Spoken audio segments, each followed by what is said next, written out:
আজ আমি আমার বড় ভাই আপুদের নিয়ে চিকলিতে ফান কার্ড করতে গেছিলাম আমার মায়ের ব্লাড ক্যান্সার তার জন্য। আমাদের মাঝে জেবিন আপুর একটা দিক খেয়াল করলাম। তিনি ফান্ড কালেক্টের মাঝে বাইরে গেলেন এবং কিছু খাবার নিয়ে আসতেন। তারপর তিনি অপরিচিত কুকুরকে খাওয়াচ্ছেন কত আপন ভেবে। তার দিকে দেখে আমার একটা কথা মনে পড়লো, মানুষের ব্যবহারে তার পরিবারের পরিচয় বহন করে।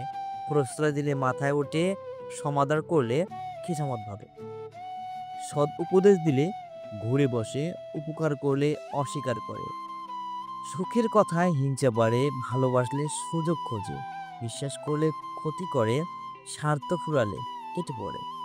একটা মানুষের প্রাণের প্রতি কতটুকু মায়া থাকলে, মানবতা থাকলে সে এমন কাজ করতে পারে।